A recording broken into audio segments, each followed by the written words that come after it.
Alright guys, we're live. So how is everybody doing tonight? Wonderful. Good. How are we going to arrange who talks first? Talk So over many each of other. us in here. Yeah, talk over each other. Don't make a good video. But yeah, so tell me, where was the last time all you guys were together? It would be right at what was that? At the Sheets for right after the meetup. Mm-hmm. Was that 4th of July? I think, was it Memorial Day? I think was it Memorial Day? Memorial Day weekend, Saturday, and then we went camping Sunday night, and then Monday morning we met back at Sheets, and then kind of said our goodbyes. Okay. It was like forever ago. And for Taterhead. Taterhead.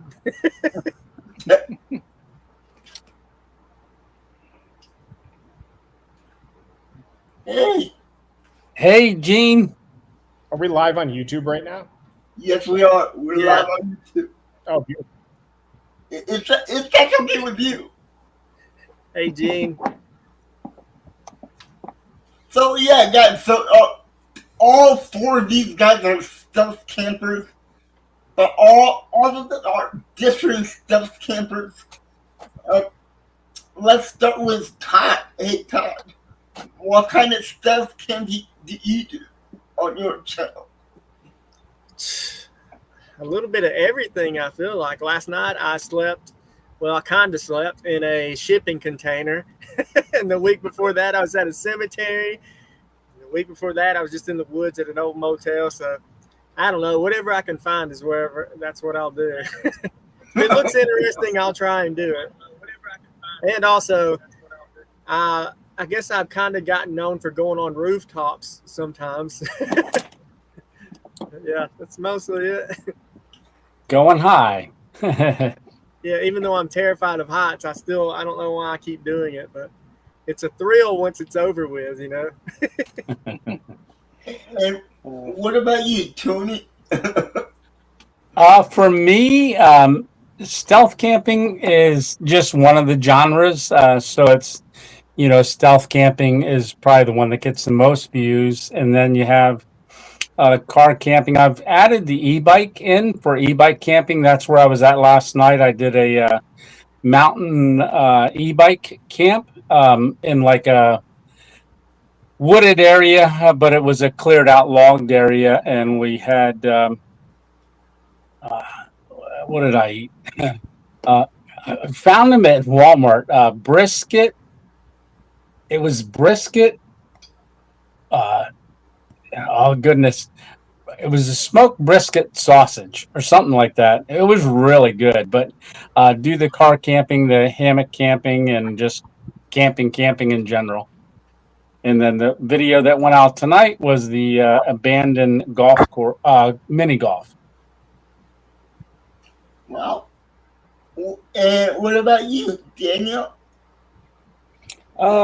I really don't camp. I just make a bunch of bad decisions and video it. Just stole everything I was going to say. Yeah. No, I do mostly hammock camping, hence the name Hammock Mountain. I've got a new tent. I've camped in it twice now. Got a couple other tents that just sit up there and beg to be taken out, but it's always hammock.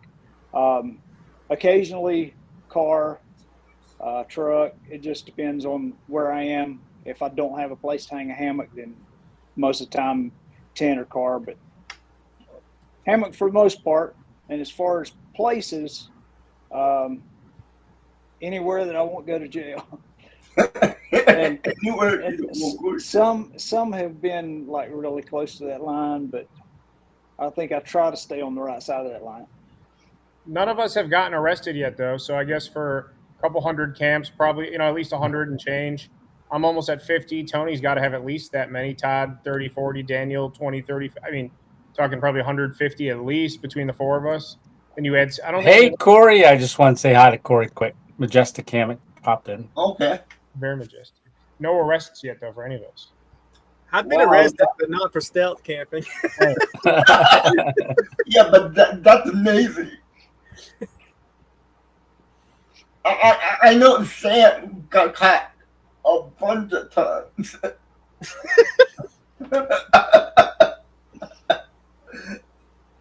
Yeah. Interesting. I'm not thrilled. I put up a video tonight, and I will freely admit this is probably the closest to not wanting to upload a video that I've ever felt based on how it played out. I can laugh at myself and know that my shtick is to go in unprepared but prepared, blah, blah, blah. But I really had a fun plan, and I really wanted to make it like a success based on the fun because I had a lot more stuff planned based around Kid Rock Kevin. And Yeah, Kid Rock Kevin. I like the hair. thank you. Jessica gave me the hair extension thing to make the outfit like the end of she doesn't wear hair extensions. She just bought them for the costume. And Okay. so long story short, I don't like to get caught. I like when it happens organically, and it did this week, but it didn't feel like I wasn't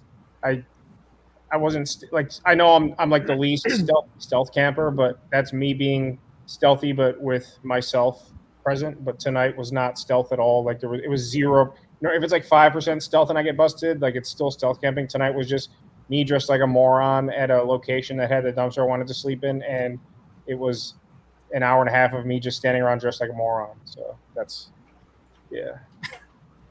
I didn't get a chance to watch it yet, so I don't know what exactly happened. Well, with the down vest, you looked hot. Well, not hot. I mean, like it was hot out. It was. Dang, Tony. well, Sam, I think you're hot. Thank you, David. Did they just ask you to leave, or The one guy, there was a guy that was upset, and gray area whether he would have let me explain or not, because then the two people that came out to accost me and ask what I was doing were coming out with you could tell by the looks on their faces and by their strut that they were not happy that they had to come out and see what was going on, because it's not the kind of place where that stuff happens. And once I explained I didn't explain what I was doing, but I said I was filming a music video, and they were okay with it. But at that point, someone else had already asked me to leave. Then they came out, and that's when like the mental self-awareness kicked in of like, I know I'm filming a video, but now this is not what I intended it to be. So it's kind of like a natural stopping point. Like this is not gonna. I might still succeed, but it's not going to get any better than it is right now, or any worse. So I cut my losses and said, the combination of everything that I put into it did not play out properly, but I got a video out of it. I'm like, it should be pretty good. Then watching it back, I'm like, this is not what I intended it to be, but it's still. Were they angry with you? Were they like mad at you? One guy was. The other two guys were like I said, apprehensive and very terse up front, but then kind of changed their tune. But at that point, the jig was up, and there would have been there's no turning back from a bunch of guys wondering what the hell you're doing, shirtless with a fake hair and a raccoon hat. I always find it so weird when someone gets caught and the people get angry at them as if they just caught them in their own garbage can inside their house. It's Right. like, okay, you caught him.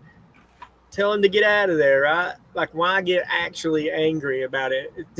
I never understand that. Yeah, it's not like you're not the steward of the land, It's like, or like people at like businesses, like you work at Walmart and somebody is doing a stupid prank, like that's one thing if they're not like messing with anybody. But some people like, I don't know, it's bad examples, I guess, but people take life and stuff way too seriously. Life's too short for that crap. So yeah, I do have a question for you guys. Just like saying, is there any video that you guys filmed that you thought, oh, should I upload it or not upload it? There's been times where I'm like, man, I don't really want to upload this. Like the one where behind the funeral home where I tried to sleep in a cat tent. I screwed that up because I got myself. Well, I ended up talking to this homeless dude, and I told him what I was doing, which was stupid. And then the rest of the night, I was like, man, I don't want to stay here because, you know, he may go tell some buddies or something, this guy with the expensive cameras over here in the woods.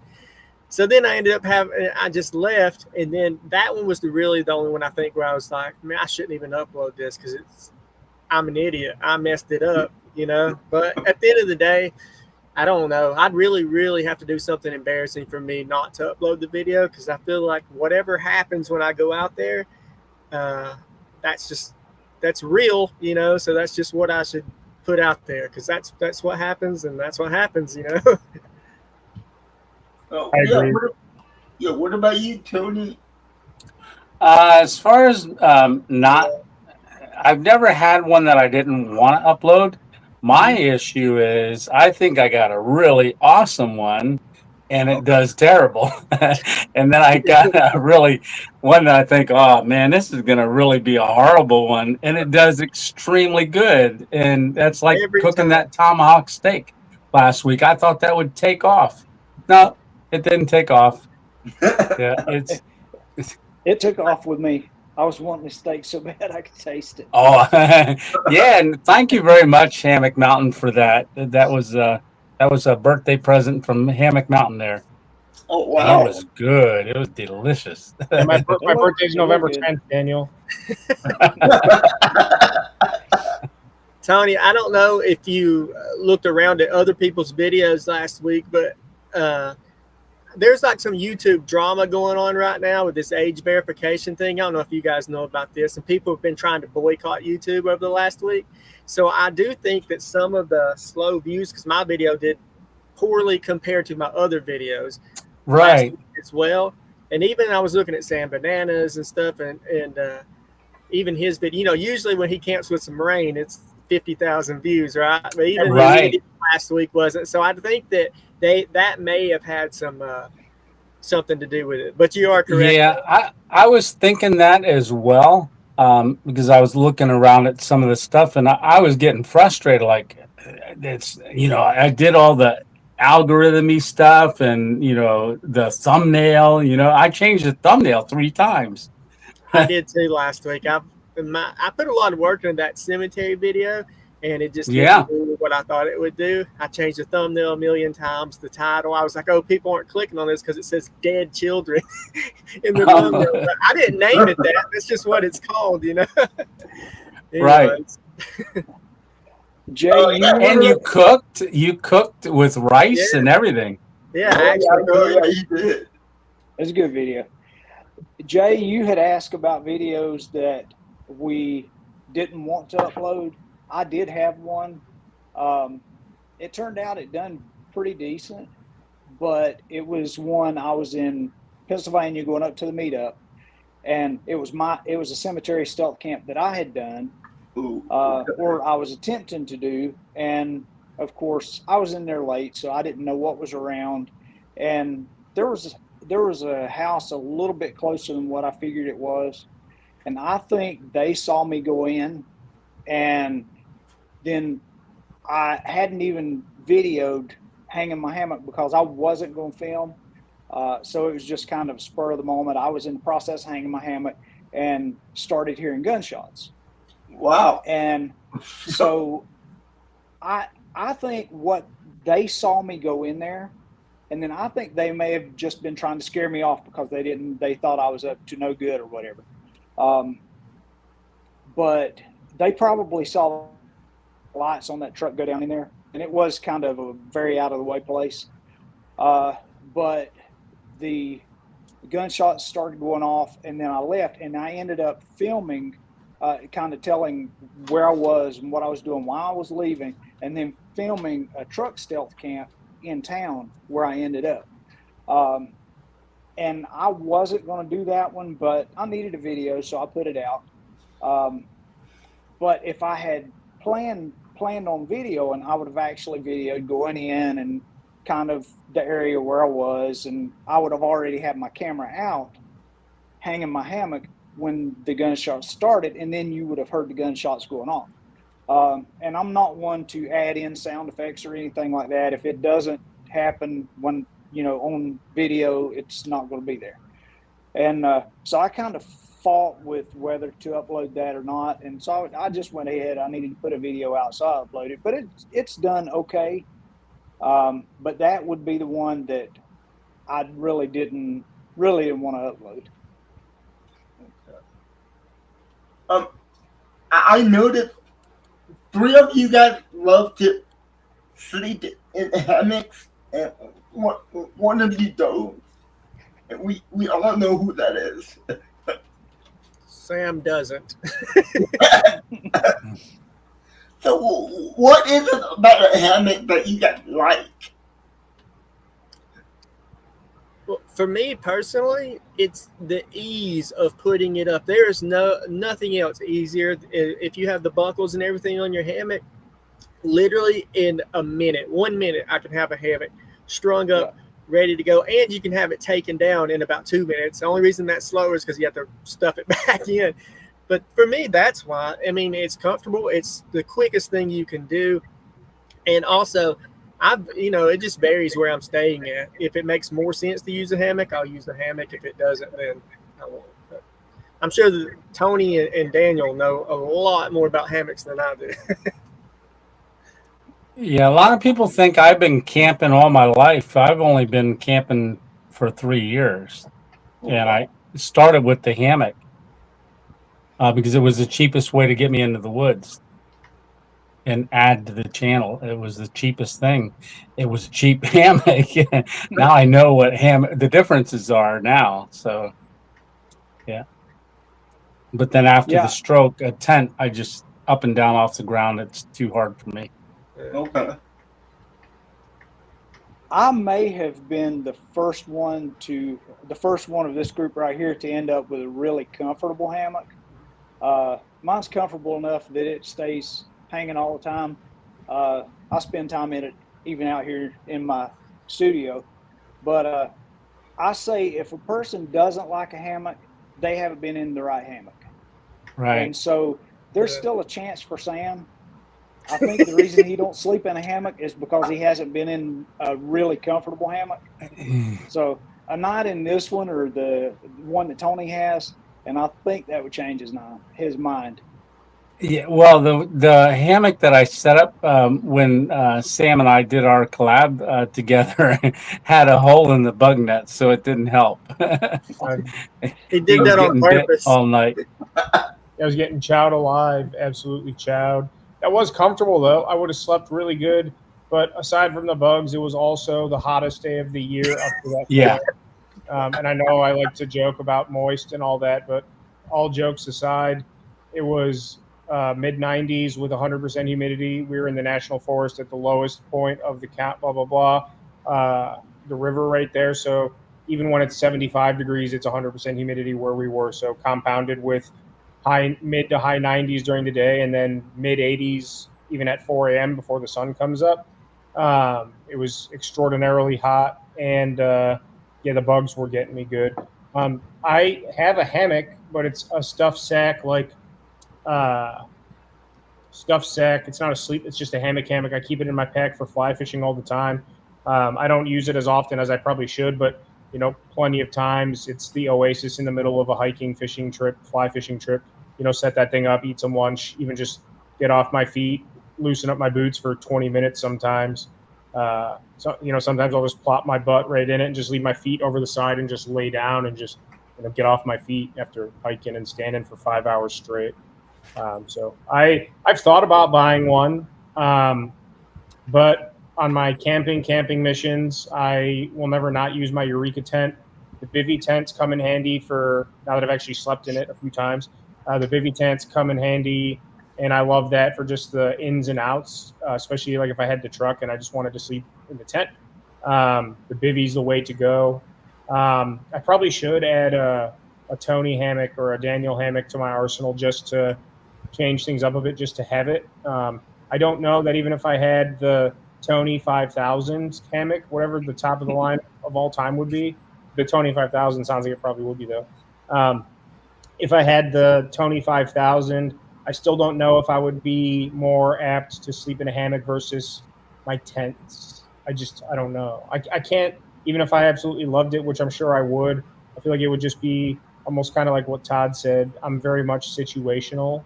When I'm like actually like doing a serious camp, stealth camp wise, it probably could come in handy depending on where you're doing it. But I still think I would use a tent more often than not. I could say that fairly confidently without having slept in the Daniel 9600 series. I feel like there's people who just there's tent people and Yeah. there's hammock people, and there's not really a lot of. I feel like I'm kind of one of the only ones that will switch back and forth, because most people either like it this way or that way. Even my subscribers, some of them get mad if I use a hammock. They're like, "Stop sleeping in the hammock," you know. You So just I just copy feel like bro. some people are more comfortable in tents, and some people, you know. And There's just a asked if we've ever used. there's a whole thing out there called tree dwellers or ground dwellers. There's a whole debate. Yeah. Wow. But I will tell you, Sam, there's a guy in the chat, and you probably know who he is. If you lay in one of his hammocks, you may change your mind. Oh, Corey, yeah. Yeah. Majestic hammock. Well, Corey, I I have don't know one coming at some time, just not sure when. if you want to get in my inbox, I'd be happy to experiment, or, I'd rather, if keeping it in house from somebody that you guys vouch for or know, or blah, blah, blah. I'm assuming you're saying he makes hammocks or something, or he's like a. Yeah, Corey's on a big waiting list. I think there's, you get on a list. A couple guys got some from down when we go to Florida. Corey's usually down there. That's when I laid in his hammock for the first time. It's a whole different experience, his hammocks. But he hand makes them, and they are amazing. And then once your name comes up on the list, then you get your colors picked out, and then he'll go ahead and manufacture it. Okay. Usually about 7 to 8 months. Ooh, that long. Well, the time to get one would be now, so I have it for next spring when I come down to Alabama and sleep with Todd. Well, Set him off the back of his RV. Go camping with Todd. Or yeah, I guess I should say. Tony, how dare you? By the way, you look, I don't want to say weird, but it's weird. You don't look weird. It is. I didn't know who that was when he first came on here. Yeah, it's different, but it's not bad. Yeah, Saturday night I shaved it, and then I was like, oh my gosh, what did I do? I just had a comment a little while ago that said, you're probably the only man I've ever seen that looks older with the shaved beard than without. What? I was like, what? Wow. I didn't think I looked older. I thought it'd make me look younger. Happy birthday, by the way, too, belated. Oh, thank you. I haven't talked to you since. Yeah, 60 comes fast. Oh, God.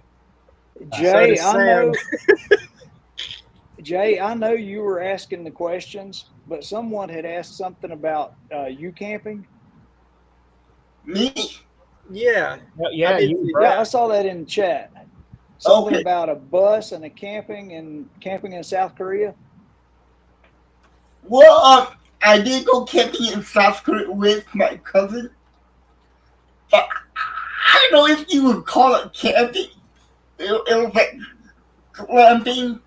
We had like a 65-inch TV. Nice. Sounds good to me. Yeah. We had satellite dishes everywhere. Yeah, that's a hotel on wheels. Yeah. Even we got food delivery. Nice. So. My wife would camp like that. That's about the only way, though. Yeah, Jessica, same thing. Yeah, I mean, I'm trying to get her out for something, but I think it would have to maybe you and Jessica could just go do that, and I'll sleep like in the woods outside the RV park or whatever, so we can all be together from the. I'd be happy to do that. Jessica would probably like that too, because she would have to listen to me snore all night. You guys could just, pleasantly slumber. So yeah, this is the question I want to know. How long does it take you guys to scout out a place before you actually decide to camp them? For me, it just depends. Like the cemetery one, I've been looking at that for a while, and but other times, literally the day before I go camping, I'll look on Google Maps and find some woods beside something. Like, yeah, that'll do. I'll just show up and do it. But it's always better, I feel like, when I scout it out first, because like the motel camp, I didn't like on Google Maps. I couldn't tell that the hotel was on this really steep hill, and the woods were so far down you couldn't even see the hotel anymore. So it really wasn't even like a motel camp anymore, you know. And I couldn't tell that from the map. So I feel like it is better to scout it out just so you know. But yeah, I think it really depends on the spot, how close it is to me. If it's 2 hours away, then I do a lot more research so I don't drive for 2 hours for nothing. Mm-hmm. Yeah. What about you, Tony? Some places that I've stealth camped, it's been like 2 years. That Wow. I found it 2 years ago, and some a year, some as early as maybe a week. So it really depends, but depending on the location, you'll want to do a little bit more recon, because there's places. The first time I did my shed, the one shed off of 11 and 15, I looked at that during the day, during evening.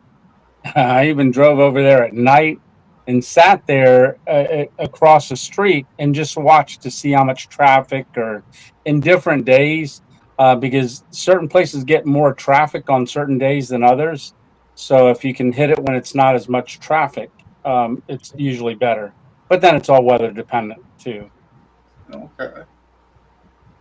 What Yeah, about you? the golf course one that I did, or the mini golf one, I found that one a year ago. Okay. And I just did it last week Oh, for wow. tonight. You're up, Daniel. Well, there's been a few, like my golf course camp. I got on Google Earth the night before and I looked at it. I'm like, yeah, I'm going there, because I knew I wanted to do a golf course, but I didn't know what golf course. So I got on Google Earth looking at different golf courses, and there was some factors, the reason I chose that one. But others, I'll do a little research and I'll scope them out for a month or two. And then there's one that has been about 3 years now, and I still haven't done it. I want to do it, but every time I get ready, there's a certain place I want to camp, but every time I get ready to do it, they sell that, and I have to wait for them to restock. And then about the time I'm ready to do it again, they sell it again. And so it's just been around and around. So I'm going to catch it in stock one time, and I'm going to do a camp there. But yeah, that one has been about 3 years, but the others normally a month or two. Okay. And you, Sam?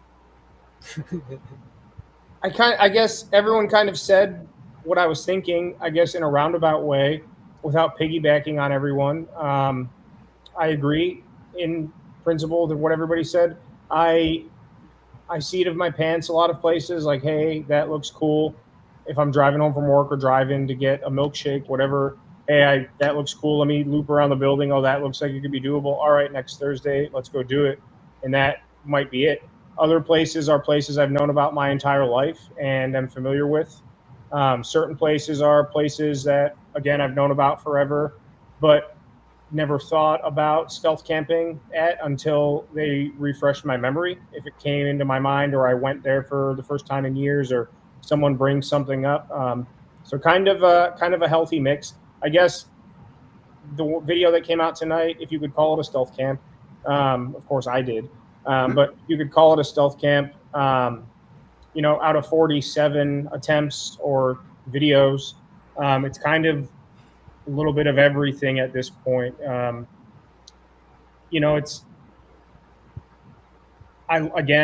like to be spontaneous, and I like to throw everything together. Like, this is what I'm going to need. This is where I'm going to go, without being completely mapped out and planned. Obviously, there are times and places and videos where I have gone in knowing exactly what was going on with everything I need. But if I can be spontaneous as possible, often to my own detriment, but to more entertaining videos, that's kind of how I like to fly. But again, yeah, just kind of, a little bit of everything, especially again at this point. The 2-year anniversary of Northwest Wind is August 30th.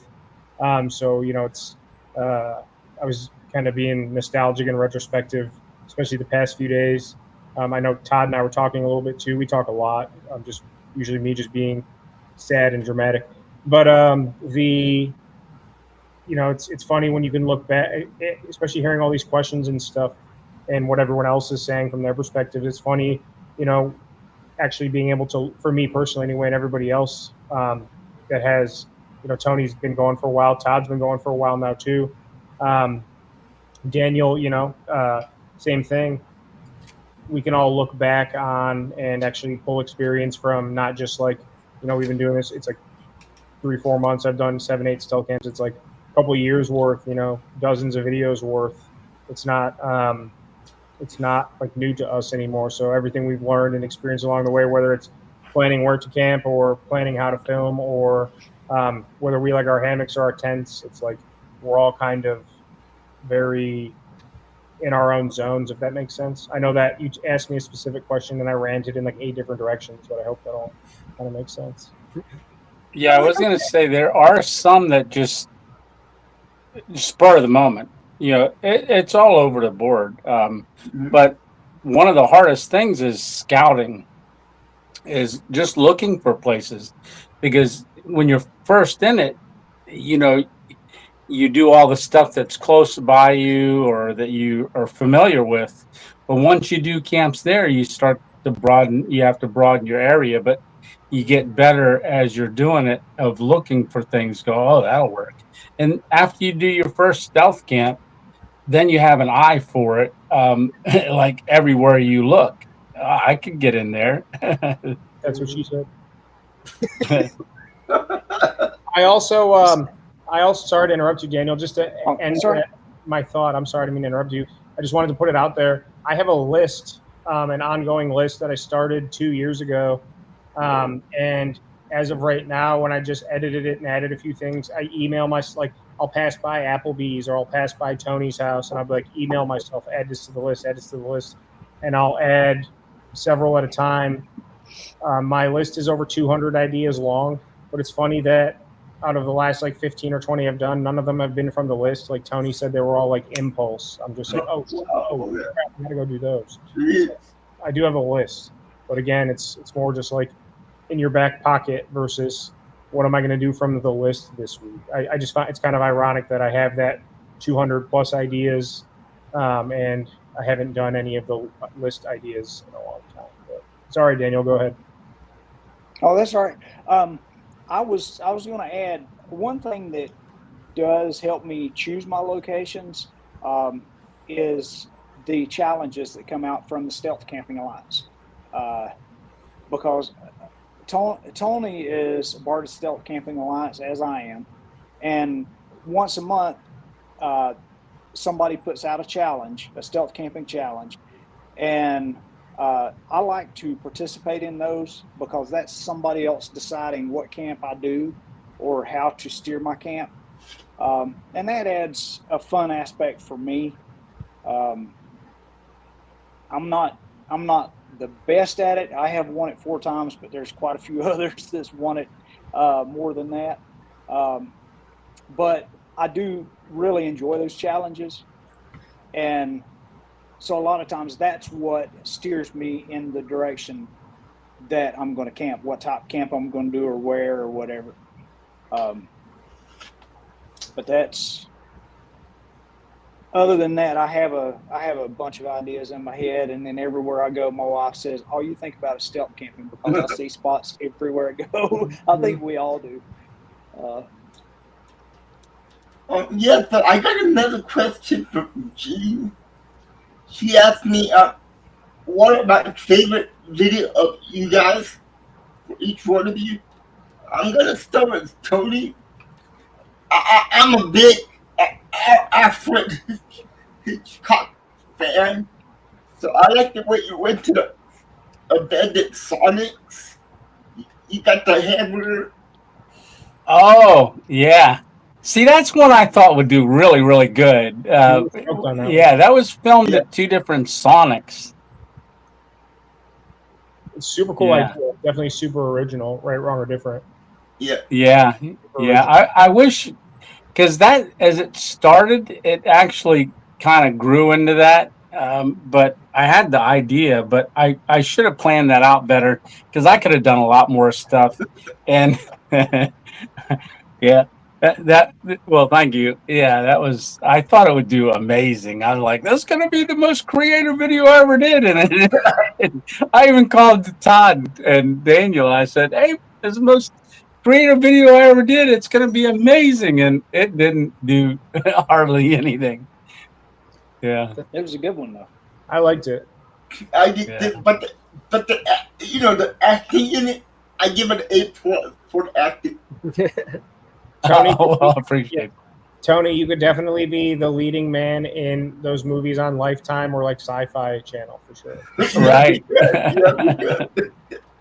And one of Todd's videos, I don't know how you do it, but how can you go be like under the bridge? I knew it was going to be that one. Honestly, that one was, at the time when I did it, it was the scariest video I'd ever made. But now looking back at the other ones, like the billboard and stuff, it really wasn't that bad. It's once I got under there, I was pretty okay. There was some fear, like at night when I was trying to sleep, I was afraid I'd roll off or something into the water. But yeah, it wasn't so bad. And there were spiders and stuff, but they're really mostly on the ladder, and so where I was laying at didn't bother me. So it wasn't that bad. And for Daniel's video, I don't know which one it was, but I think it was like right beside a highway, and there was like a billboard sign. You were behind it. Yeah, that's the one. That's the one where I went to test my hammock and I hit the ground because the carabiner broke on me. Yeah. So that was what gave me the idea that I could hang a hammock in a billboard, because that was my original thought when I climbed that billboard, was like, oh, I can hang a hammock in there. But obviously, once I got up there, I was just too scared. Yeah. But yours broke. Yours broke when you did the sit test, so that probably wasn't a good idea, anyways. Yeah, but that was my fault. I'll show you why real quick. I'll let somebody else talk. I remember, Todd, when you just got down from the billboard, you're like, I didn't even finish up there. I got up there and started vomiting. I was so nauseous. It's like a lie. We were texting live from the camp, and I'll never forget that, because I was just like, I can't wait to see this. I was so scared, man. I laid on the ground for a long time when I got down, just laying there like, oh, I'm still alive. Well, when you told me about it, I was driving. That's when I was driving back from Alabama north, and I looked at every single billboard that I passed, knowing that you were going to do that. And I was like, no way, no way. I was scared just thinking about it. Yeah, that billboard camp, that right there is what I was using to hang my hammock. It looks more like a jam kind of. It broke right here. Huh. Well, I'll never use one of those. Yeah, it put me on the ground quick. So now I use beetle buckles. Yeah. Those are nice though for setting up a fly and a tarp, though, because you can just tighten as much as you need, or if you need to change them for the wind or stake it out with a pole or a stick. I do enjoy them, and they're cheap too, just to have in your bag. And for Sam, what can I say? There's a lot of videos that I like on this channel. Thank you, my friend.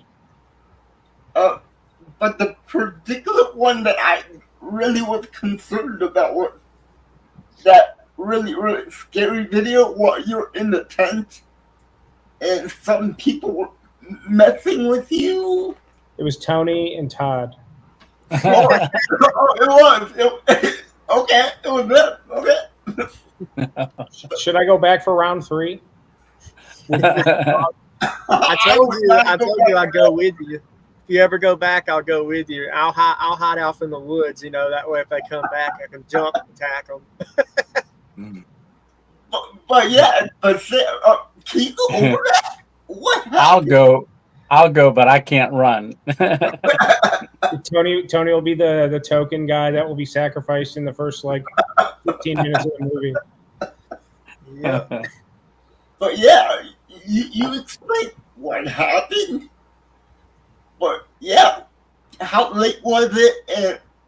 And did you really see the guys in the far distance? So I couldn't say 100% assuredly.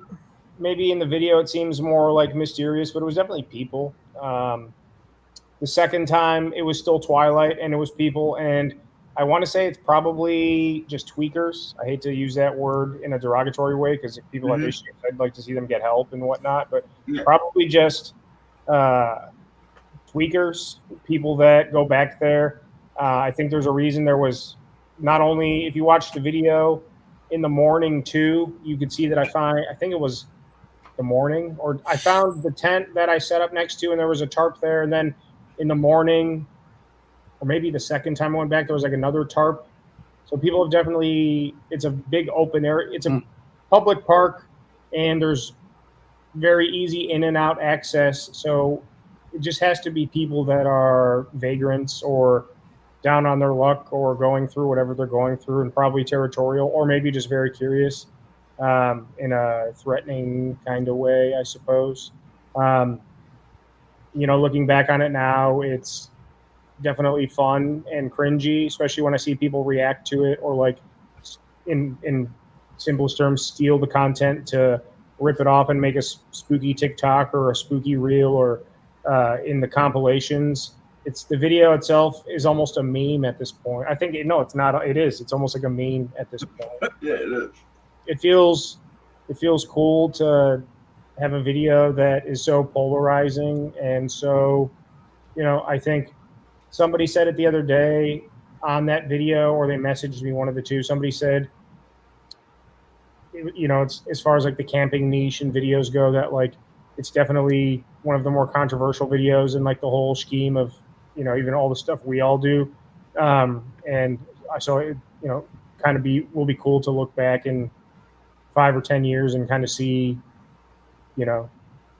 just look back on it, I guess. Not my finest hour, but at the same time, it's a looker, as they would say. Maybe they just thought it was someone set up a new glory hole and they couldn't understand why you're so upset about it. Wow. Could be. Wow. So yeah, Tony, somebody in the chat wanted me to ask you about your carnivore journey. Your carnivore. Oh, okay. Yeah, no, my carnivore started 482 days ago. Wow. So I just eat basically beef, butter, bacon, and eggs, and every once in a while some fish and definitely some cheese, but not a lot of cheese. But it does make it very difficult for filming because one of the biggest things that I had a problem with in the past was coming up with a meal for the video. Mm-hmm. And I used to make really crazy stuff in Ziploc bags, and now it's just steaks, and sometimes with hamburger, or hot dogs, wrap them in cheese. But it's more for health reasons, the carnivore, than for weight loss. Because I was on once a week shot, which it's for type 2 diabetes, and then a daily pill for it, and other medications as well. I was on about 6 different things, and I'm off all stuff for way over a year now. So Really? It's mainly for health reasons. Wow. But it's gone real good. So you only eat meat for lunch, breakfast, and dinner? Well, I don't necessarily eat breakfast all the time. So it depends on what I eat the day before. Like if I eat a chuck roast or something like that that's high fat, I'm just not hungry. I'm satiated for sometimes 36 hours. And then if I get hungry, I'm like, oh, okay, I got to eat, But if I eat 4 eggs in the morning with some hamburger meat, I might get hungry again around 8 o'clock at night. And then I might have more hamburger. I go through about 3 pounds of hamburger meat every 3 days. Someone just asked me a comment on this last video. How much does it cost you carnivore a month? And I really couldn't answer it because it's different. Like when I'm eating steaks and stuff, I'm doing that for the videos. I don't eat a steak every day. But I figured it out. It's about an average of about $35 every 3 to 4 days. Ooh, that's not bad. So no, $350 a month, still not bad. You'd probably spend that much on regular Captain Crunch and Cheetos. Yeah, it's way less expensive than you would think, because when you go to the grocery store, if you were to take a cart and I took a cart, you would go up and down the aisles and fill the cart, and you get to the meat and go, ooh, I don't know, that's a little expensive. Mm-hmm. I go straight to the meat and I go, oh, what do I want? Oh, who cares about the price? And our bills will be very, very different. That's what she said, by the way, going straight to the meat. So yeah, I gotta know, how did you guys get started in this whole stealth camping stuff on YouTube? Well, for me, probably like most people, obviously, I watched Steve, and it was when he started slowing down is when I really was like, oh, I'm going to start making videos, because it's like, I don't know, I just felt like I could make videos that I wanted to see, so that's when I started making them. That's how I first learned about Sam too, because I was going to stay in a dumpster, so I looked on YouTube to see if anyone had done it yet, and he had already done it. But yeah, that's how I got started, and I made a couple of videos, and then I didn't for about 6 months, and then after that I was like, okay, I'm going to get serious. I'm going to make a stealth camping video every week, at least for like the next year. So that's how I got started. You're welcome. Yeah, thank you, because I didn't have to stay in a dumpster now because that's what I was going to say. Yeah, exactly what I was going to say. What about you, Tony? Well, for me, I was doing other stuff on YouTube, and I wanted to add camping to the channel. So for Christmas, they had a special on hammocks, so I thought, well, I'll buy a hammock. My original plan was to hike the Appalachian Trail, so I wanted to start. I was watching a lot of thru hikers, and I got the hammock, and then once I got the top quilt. Top quilt was around February, and then there was a snowstorm coming up the coast, and I was like, you know what? I can go up here to this Centralia, which is a famous place for fires under the town for like 60 years, and find a spot in this town and do a camp. I didn't even realize it was called a stealth camp.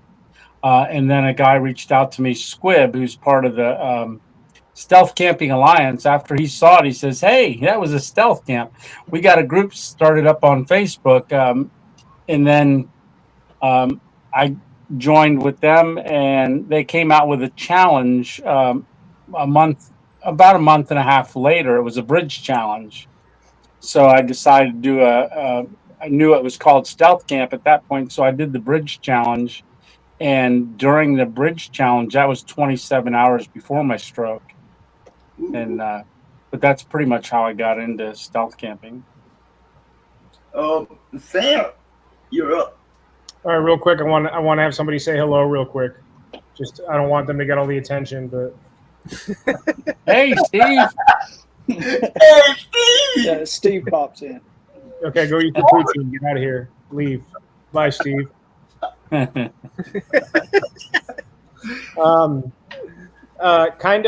Jessica came down and went straight. No. I know. Jessica came down and went to the back room. I'm like, what is she doing?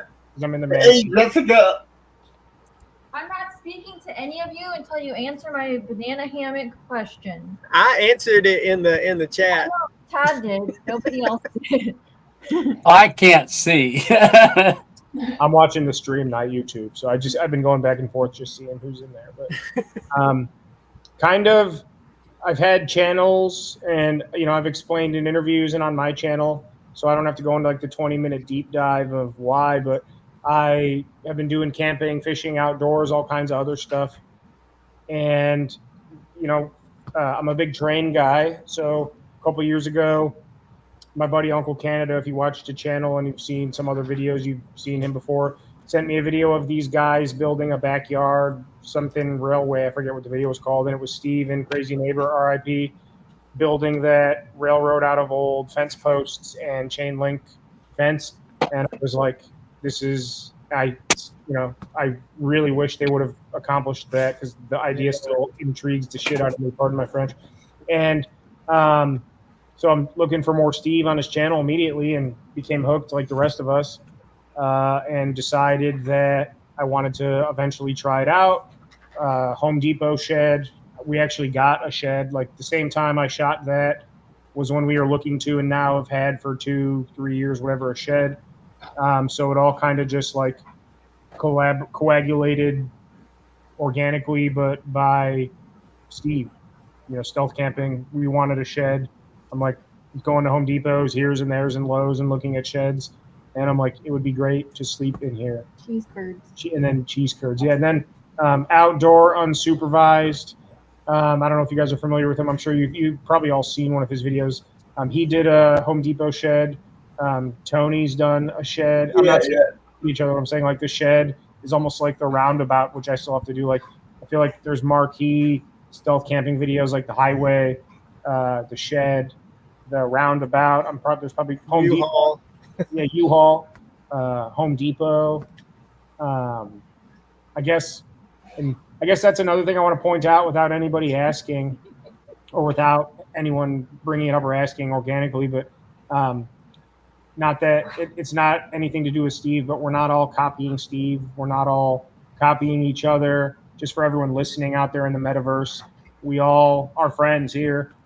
We all talk amongst ourselves and have a community of creators behind the scenes. We're all very much in touch with each other weekly, if not every other day, So I'm just putting it out there where you can see all of us at one time reacting to it. Like, none of us are stepping on each other's jocks or stealing each other's thunder or trying to do anything other than do what we do. So, and I guess it doesn't have to be negative or derogatory, but for all the haters or all the people that question or just want to say stupid or asinine stuff, like, you're seeing us all here at the same time telling you no thank you. So yeah, I had a comment where I posted this live, just sharing it, and someone commented and they were like, I guess they watched our video of us all together, and they're like, y'all didn't thank Steve once in that video.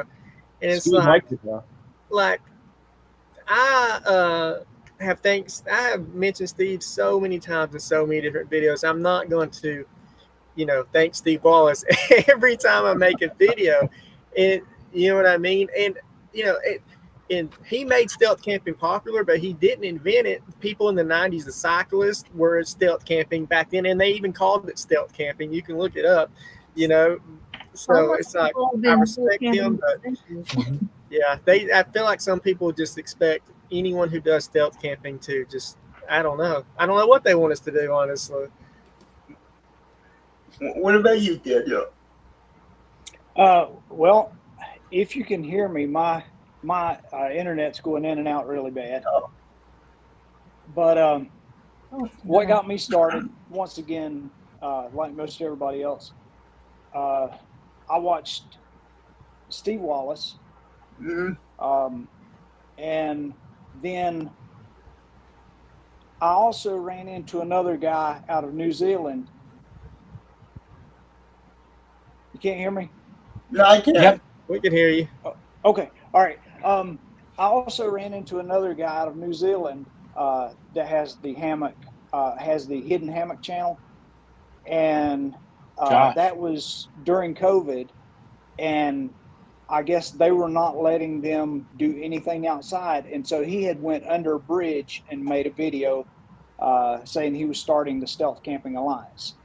And he said all you had to do was do a video and put hashtag Stealth Camping Alliance in the description of the video, and then you would be part of the Stealth Camping Alliance. And so I went to an airport, and it's the most horrible camp, or the most horrible video. I had a good time camping, but the video was pretty bad. It's my absolute first video on my channel. It's still there, just so I can go back and look and see how far I've came. It actually was chosen as the Stealth Camping Alliance channel, where they premiere how each channel got their start. They actually showed that video this week on the Stealth Camping Alliance Facebook page. And it was pretty bad, but that's where I got my start, right there in the woods behind the airport. And I was hanging in a hammock. And somebody in chat asked, what was the longest camping trip you guys ever been on? Does that mean stealth camping or just regular camping? I think both stealth and regular. Okay. Well, stealth camping is just one night. I feel like that's, if you're staying more than one night, you're kind of stealth living at that point. But as far as camping, just a few days, maybe a week, like real camping. I live in an RV, so I don't consider it camping.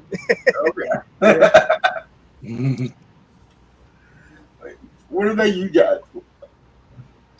46 days. And that was, I talk about it all the time. Keewaydin means northwest wind in Ojibwe. So that's where the name Northwest Wind comes from. I actually just got it tattooed, the logo, the moose logo. Just got it tattooed a couple weeks ago.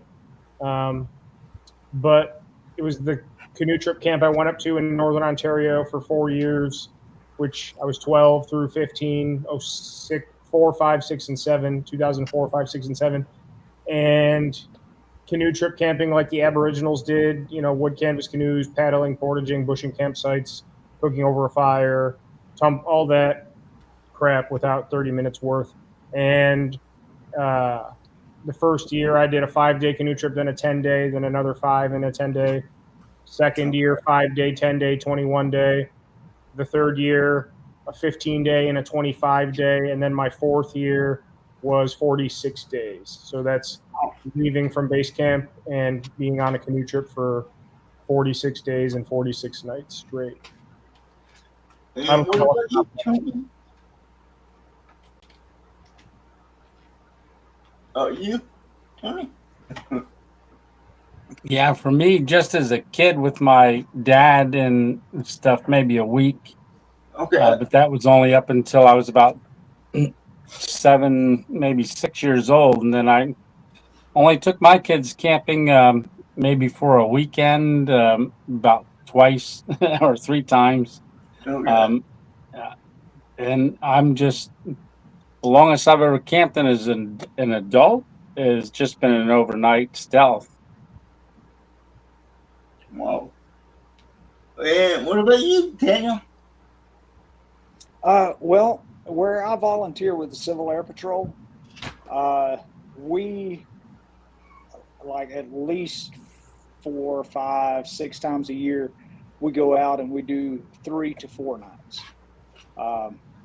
And we'll take cadets out into the wilderness and teach them wilderness survival, and teach them, how to not get lost in the woods, and if they do, how to find their way out and all that. So normally those are three nights, and probably the longest I've ever camped at one time was probably 5 nights, and that's only been a couple times. Most of the time mine are just 1 or 2 nights, maybe 3. So let me ask, all you guys are married, right? All you guys are married. Mm-hmm. Yep. Married, yes. 37 years in October. Oh, wow. Congratulations. I Thanks. was wondering, what did your wife say the first time you came up to the go? I might think about doing this stuff camping for YouTube. My wife thought it was dumb. But I talked about it for a long time before I did it, like probably a year or two before I actually went out and did it. But in her defense, I was also at that time saying I was going to do it in a dumpster. So as for a very first stealth camp, she was like, "No, this isn't a good idea." But she's been super, super supportive of it since I actually started taking it seriously. I'm trying to talk her into, like, at a certain subscriber count, getting her to switch with me, and she go out and film and do the stealth camp and everything. That'd be awesome. I like that. That would be awesome. Is that your wife in the chat, Todd? Yeah, Karika. Karika. Okay, I saw the name. I'm jumping back and forth. I just see what people are saying. Hi, Karika. Hello. So what about you, Tony? And I was trying to understand the question. I couldn't hear it again. My volume's really low. I can't get it up anymore. The question was, what did your wife think when you came up to her and goes, I'm going to do this stealth camping for YouTube? Well, like I said, I didn't know what stealth camping really was. So when I did my camp out at Centralia, that was my very first one. And I was on the couch. I had all the gear. I knew what I wanted to do. I wanted to add camping to my channel because I thought, it'd be really neat because I got to learn how to camp anyhow if I'm going to do the Appalachian Trail. And I said, this will make a good video. Snowstorm Izzy was coming up the coast. That was a blizzard coming up. And so I told her, I said, I'm going out there to go camping. And it was starting to almost getting ready to snow. I knew it was coming. And she said, well, what are the passwords to our bank accounts? So she was a little worried about it. What about you, Daniel? Oh, my wife has thought it was crazy for a long time. My first camp, she had no idea what I was doing. She didn't know what stealth camping was, and I didn't tell her anything about it. I just went camping. But then after that, like the next camp, I told her I was doing a challenge, that somebody put a challenge out, and I was doing it, and I still didn't tell her it was stealth camping. And so she thought I was just doing a camping challenge. And that was until she saw the video, and then she told me that was the craziest thing she's ever seen. But she's came a long way. She actually, a couple videos ago, she was riding around. She said, well, there's a good spot. Here's a good spot. So she's coming around. Okay. She don't think I'm quite as crazy as she did. Okay.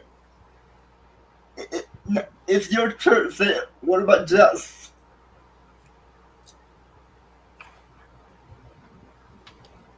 Your audio is muted. Your mic is off. Sorry that I was yelling at the dog, so I did mute myself. I'm the same moron and hyper character that you see in my videos, including tonight's. If you haven't watched yet, it's very much me in myself character, just dressed differently. So Jessica deals with that amorphous creature 24 hours a day and 7 days a week. So the fact that I'm out of the house and doing it for a camera instead of for her, I'm sure is much relief to her. And that's all I have to say about that. She was all for it. No, she's super supportive, though. I was joking. I'm joking. She's super supportive. A lot of good ideas are hers, including in tonight's video, like the hair extensions. I could sit here and rattle off 10, 20 things. So behind every great man, there's a great woman. And in my case, behind every idiot, there's one as well. So. Anyway, the next question is, are you going to take any of your wife on camping trip and put it on YouTube? Well, you guys have, right?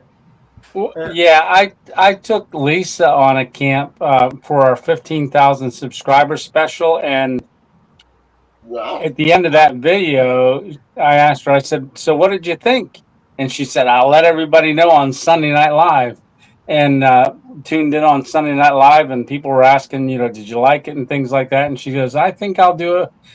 Would you do it again? And she said, yeah, I'll do it again. When we hit, she was going to say 20. And I said, oh, be careful because you might be doing it in the middle of winter. And she goes, 25. And then she said, next sentence, I'll do a stealth camp. And I was like, oh, you heard it here. And I've been trying to plan a stealth camp for her but it's really difficult because, when you go out stealth camping by yourself, you're filming. And when you take your wife, when we go camping, she's my focus, on it. So it's really, really hard for me to focus on the camera and be stealthy and stuff. And you don't always go to the greatest of places too. So there's safety concerns.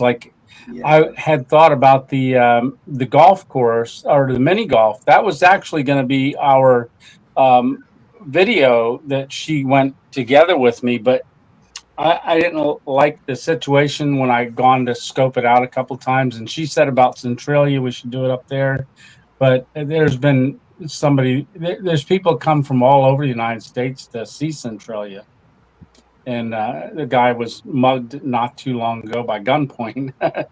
So I'm like, no, I'm not doing it there. So really trying to figure out a place that I can keep her safe and also have a good video. With both of us. So it's been a challenge. And Todd, I know you took Erica one time, right? Yeah, she went with me once, but she didn't want to be on camera. I've been trying to get her to go again and actually be on camera. And she was going to go with me to the cemetery one, but she got called into work, so she couldn't. I really wish she could have been able to go with me on that one. I feel like it could have been a better video because I wouldn't have been as scared. And I probably would have did a lot more exploring around the playground and stuff. Honestly, I got out there, filmed at night around the playground and got back to my spot. I knew I had to go out there at least once at night, but I was so scared that I didn't want to hang out there. But if I'd had someone else with me, it would have been a lot better. But yeah, she will go. It's just, our schedules have to work out. Yeah, sure. Oh, yeah. What about you, Daniel? Well, my wife, she's told me over and over the only type of camping she will do is in a Class A RV. So, that's not really camping. I may get her out, but if I do, it'll be glamping or something like that. It won't be what I'd consider camping. And there probably wouldn't be video for two reasons. For one, she don't really want to be on video, and then the other is they would probably just hear her in the background telling me how I shouldn't have done that, or nobody's interested in that, or something. So that video would probably not go too good. But maybe my goal is maybe one day actually get her out, at least to come visit one of my camps and at least lay in a hammock for a little while. I think if she done that, she might change her mind. And what about Jeff? We've talked about it. We would probably bring the dogs with us, and that is a tent challenge because my tent is a two-man tent, and now that Zero is a grown man. It was a two-man tent, which I always buy for a one-man show because you have extra room to sleep and bring in gear, so it's blah, blah, blah. I'm now with Zero and I. There's a dinosaur in the tent with me, and if Jessica and I were in there together with the two dogs, that would be an issue. So we actually were looking at gear for her last month. She has a sleeping bag picked out. I think an air mattress we were looking at too. I had an Amazon cart with a couple things for her that I might just impulse buy her for Christmas or something, just so she has it. And then maybe buy like a nice 4 or 5 person family tent that I could probably use myself, here and there if I felt like it. But I don't know if I would convince her to go the one time if she'd ever want to do it again. If we did it my way per se, which is very much primitive, whether we're cooking on a fire on the jet boil, but just kind of bare bones, just camping. No real amenities. I also know that if we did go do it, not even full on glamping, but call it even semi glamping or partial glamping, maybe power and water at a site when, I could probably enjoy that too. But there's a middle ground somewhere, I guess is what I'm getting at. We just haven't kind of reached that point yet. So get some gear, figure out a way to go about it. Kind of go from there, I guess. We haven't taken our honeymoon yet. We've been married almost a year. In October, it'll be a year. We haven't taken our honeymoon yet, not for any particular reason other than we didn't want to nut to butt it with the wedding, like all the crap, then wedding, then honeymoon. It's like you have no time to even relax. And you go on your honeymoon like dead tired and broke and with nothing but wanting to just sleep for a week. So we did talk about renting an RV for our honeymoon and taking a couple 2-3 week road trip across the country, or even just kind of doing that for fun here and there, go for a week in any direction and head back. So we discussed it. I don't know that I'd ever get her to come out and stealth camp with me, nor do I think I would want her to, just because me personally out there is kind of reckless and moronic. And so without putting her at risk of getting in trouble, even if it was something benign, I just don't think it's her shtick. But as far as like a regular camp, yeah, we've discussed it. I think we just got to, again, find that middle ground. And, once we're probably in the car heading to wherever we're going to camp, it'll probably be more real to her than her just saying no every time. So we've talked about it. I would like her to. I've been doing a lot of the stealth camps are always solo, but even my regular outdoor content this year, camping, fishing, all that, I've been going without all the other stuff. I've been kind of dealing with some things and figuring stuff out personally for my life. And I've been doing a lot alone this year, fishing, regular camping kind of trips. And yeah, it's been kind of lonely. Sometimes it gets a little boring when I'm not stealth camping and always on alert. Like, yeah, you have some quiet time, quiet moments and whatnot.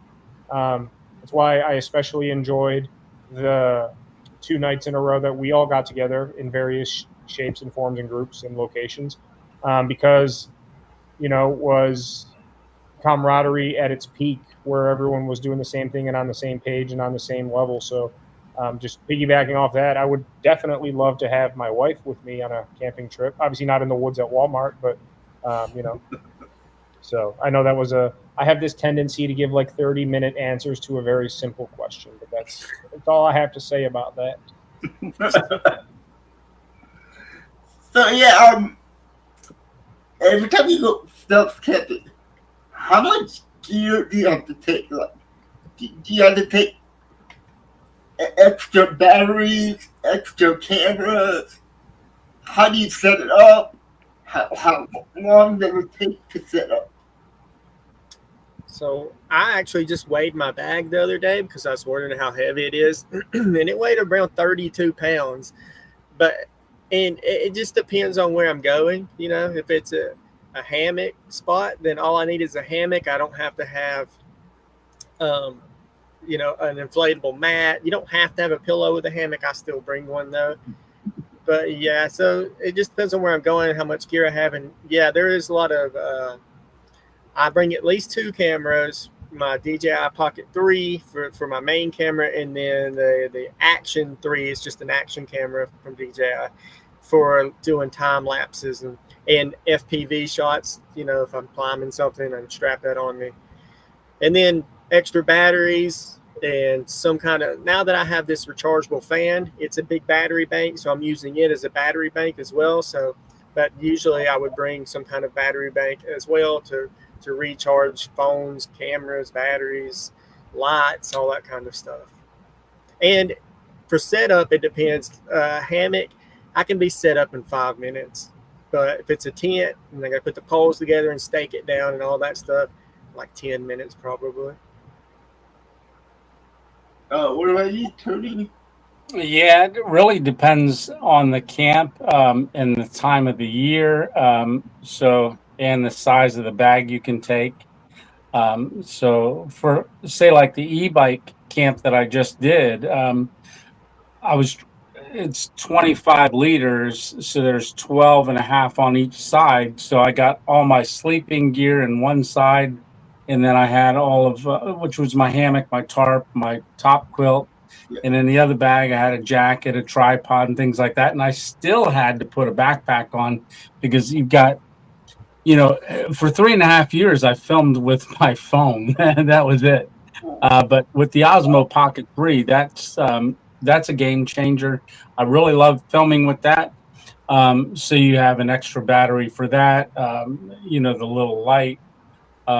It does add up, but with the new hammock, that thing is so light and takes up very little room. But every camp, I mean, that's a chore. Sometimes it takes a day to figure your camp out if you know what you're doing, and then start packing your bag, and it can vary per camp. So like that train old train station I had just a sleeping mat, so went in pretty light. But then what are you cooking on? And it seems like the longer you're doing it, you get more gear. And it's like you got gear for this. But one of the biggest things is battery ability to keep charged up. So I have a 200 watt hour bank. It's for the refrigerator in the car, but I use it for taking with me. And then maybe I've been using the for Star Lapse, the the new camera that I got. Insta 360. Yeah, and I noticed that it runs out of battery pretty quick on a Star Lapse.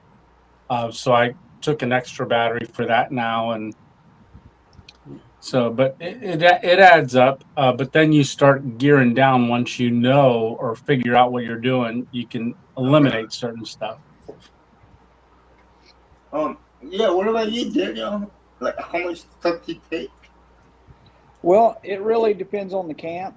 Like my last challenge camp was an ultralight challenge camp, and so my base weight was 10.2 pounds, and then of course that's plus food and water, which didn't add very much. But normally my pack weight is between 11 pounds and 17 pounds, because the way I look at it, if I'm going to buy gear, I want to buy it one time and be able to use it. And so I spend the extra money for ultralight gear, because I'm not as young as Sam or Todd, and I'm about to catch Tony, I believe. But I don't like carrying that much weight, especially hiking in a long ways. And so I try to concentrate on ultralight gear. And, it just depends. Like my battery pack, I don't have a big battery bank or anything. That's my battery bank. So it don't weigh anything. And then, of course, I use the Osmo Pocket 3 also. So I've got a couple batteries with it. And they're small, so they don't weigh much. So normally, it's just a small mini stove, and I try to get the small cans of fuel and small lightweight lights and stuff. So I pretty much keep my pack small, and then as far as setting up, depending on where I am, my setup could take anywhere from 2 minutes to almost an hour, depending on how much time I've got, because it's a hammock and I like to just fiddle with it. And I have set it up and decided I wanted to move it somewhere else, and moved it to a different spot, and turned out to be nice. But it just depends on what's going on, how bored I am, how much time I've got. And as far as the gear, I pretty much just grab and go, and then deal with it when I get there. What about you, Sam? I know you take a lot of gear. I don't know if I agree with that per se, 100%. If I'm going on a regular camp, I'll take more for sure, especially if I'm going to be at a campsite where the truck is with me, because then you can just throw everything you want or everything I want in the truck. So on those kind of camps, I just finished a series of videos. I was in PA. I did the Bigfoot camp night 2. I did a regular camp, and then I made the EDC video there. I made the Afraid to Go. I made like 5 videos in a 2-night, 3-day span, just all at the same site, wearing the same shirt. People love to point that out, that I wore the same shirt, like 8 videos of the last 10. I just have, so, but that's why, because 5 of them were over like 48 hours. But so if I'm at a campsite, regular camping and the truck is available to me, I could literally take my whole gear room, and a lot of times I do. There are certain things you have to bring with you, because if you need them and don't have them, you're screwed or very uncomfortable. Things like bug spray or a thermocell or like a rain jacket or a tarp.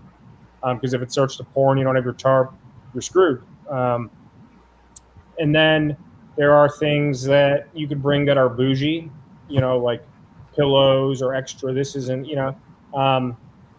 if I'm going camping and I'm taking my boat to an island to camp, we go camp with it, blah, blah, blah. It's like you bring less stuff, but different things that you're going to need because you're going to be camping on it.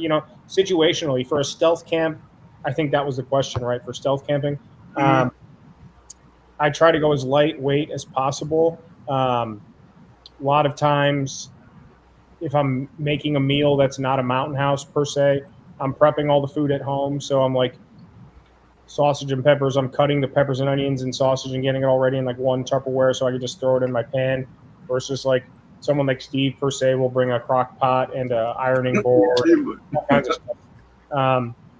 So I try to go as lightweight as possible. Sleeping pad and lightweight sleeping bag and maybe just a small pillow probably is why it's like I don't ever sleep good on the stealth camps anyway, so why even bother to bring more crap to sleep on when, even if I had a king-size mattress behind McDonald's, I'm not going to sleep good anyway. And then simple basic things, battery banks, a couple extra batteries, cords. I have a little Pelly case for all that stuff. The O-bulbs from Tony have been a huge game changer. The little O-light O-bulbs, I have a couple of those now. And one was enough, but having 2 now at my disposal really changed the lighting game, especially when it comes to like POV filming versus wearing the headlamp. And I mean, it's like something so simple for $18 that completely changed the game as far as lighting goes. But not only when I'm filming, when I'm actually just out there, not behind the camera. And then, jet boil, couple pocket knives and lighters, and that's kind of really it, I guess. Again, it's all, we all, like, I forget who said it, Daniel said it or Tony said it, the more and longer you're doing it, just like with fishing gear, I'm a big fisherman too, you start to pile up more and more gear over time, stuff you have used and gotten better stuff with, or people give you gifts and whatnot. It's like, no matter how much you try to not spend money, you spend it, and no matter how much gear you have, you're always going to accumulate more. So just kind of, could change every day. So has there been any time you were filming a video and everything goes wrong? I don't know if I've ever had one where everything went wrong, but there's certainly been times where it started off bad. Like, it was like thorns everywhere or something that I wasn't expecting, and it's just a struggle just to even get into the spot. Things like that. But I've been pretty lucky. I've never had one where it just kept on just falling apart all through the night. Any of you other guys, like? I'm not even going to answer that question. Yeah, I've had challenges or found out that I didn't turn my mic on, and I recorded a bunch of stuff, or recorded something in slow motion, and and so now I check every clip before I look at it before I go to the next thing. So you learn as you go, but it's never really bothered me because I could always figure it out or splice it together. Well, yeah, I'd filmed something just recently where I didn't look at it and I ended up having to redo it all. And if you're cooking, that's not a good thing, which I haven't had that happen. So, You, Daniel? Yeah, I've had things go wrong. For one, I've had the location that I had planned on going to just was a total bust. Something happened, and there was no way I could physically get in there to it safely, and so had to completely change. And then there was one, but that didn't show on camera because I just switched locations to a different location. Then I started filming that camp, and but probably the worst one is I went and I'd done a stealth camp. I thought it was a good stealth camp. I had a blast, had fun. And then when I went to upload my footage was totally gone. There was no footage whatsoever. And so that was a stealth camp that I enjoyed, but it on video is completely lost. Oh, I have. Sorry, go ahead. Oh, that's all right. I have had that happen, but that's the only 2 instances. okay. I was just going to say I changed my answer because I was sitting here thinking about it. In the video, the tornado warning stealth camp, Oh, yeah. About it, everything kept on going wrong on that one. I lost my lunchbox and my cot, like one of the legs bent when I tried to lay on it. And then the rain was getting in. So, yeah, I take it back. On that one, everything did seem to just keep on going wrong. Yeah, I remember that one. But if the rain wouldn't have got in, I could have salvaged it. But because the rain was pouring in, I was really worried about my camera getting wet. I had just gotten it not too long before that. It was like $600. I think they cost like $800 now. They went up. But anyway, yeah, so it did. Yeah, so I wouldn't have been able to afford to replace that. So I think I could have salvaged it if I could have just stopped the rain from getting in a little bit. But anyways, yeah, so that one. And I know Sam's answer because everything goes wrong in the videos.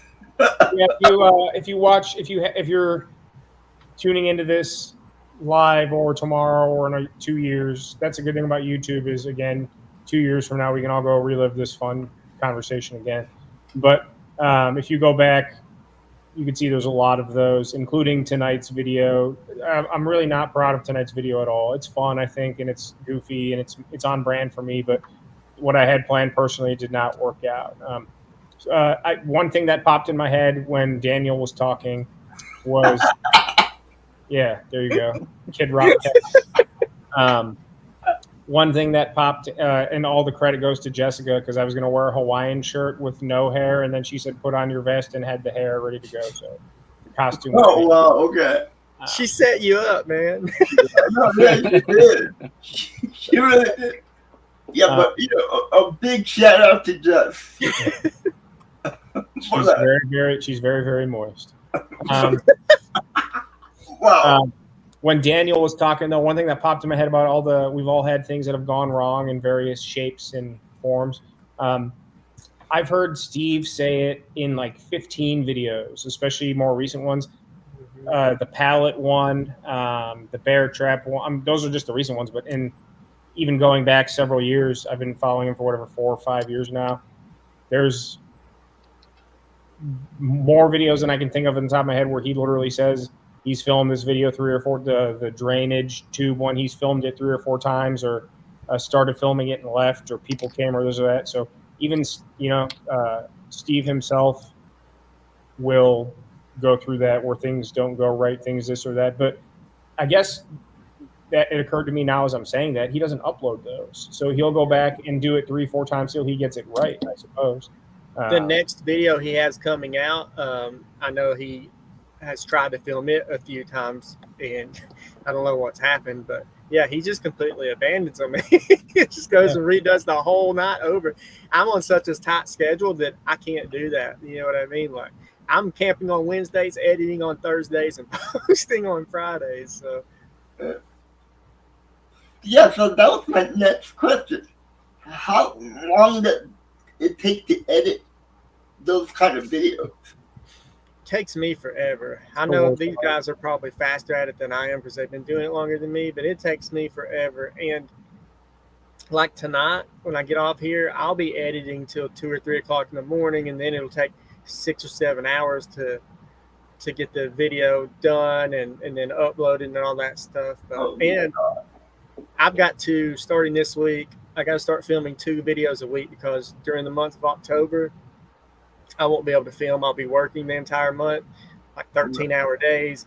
So I've got to make enough videos and edit them to get them scheduled for the month of October. So for me, this next like few weeks is going to be crazy busy with camping.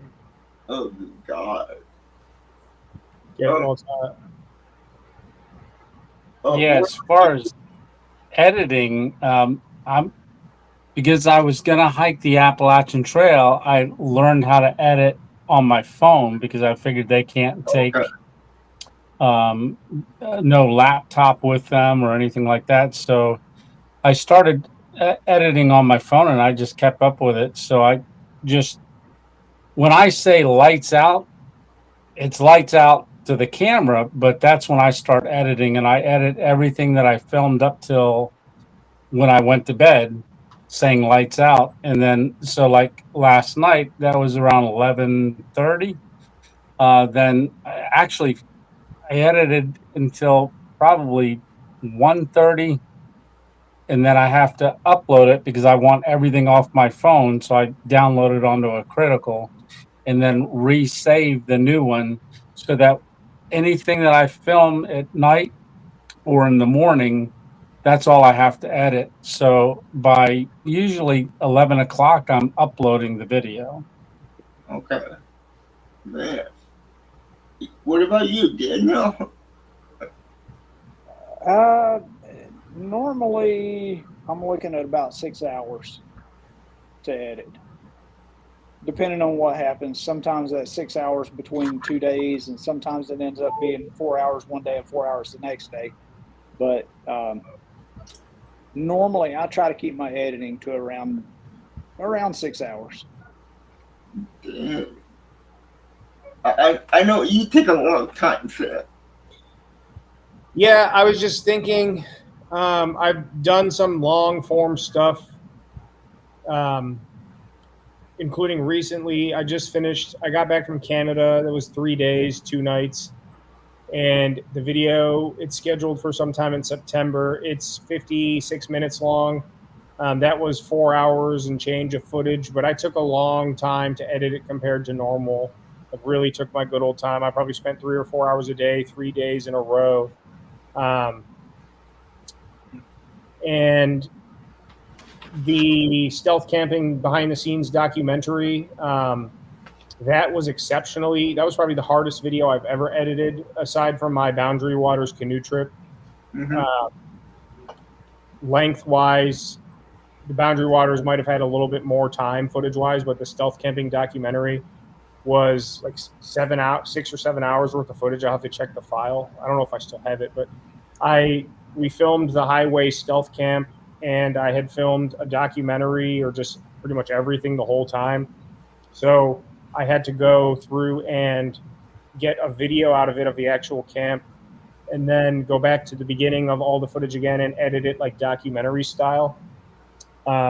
So just combing through all of that, I mean, it took so much time to watch literally everything, decide what's worth keeping, what's not. But it was supposed to be documentary style, so like way more filler than I probably would have had, way more benign. And then I must have asked each of you too many questions throughout the whole time we were there, like, and got up in your faces and what are we doing, all that.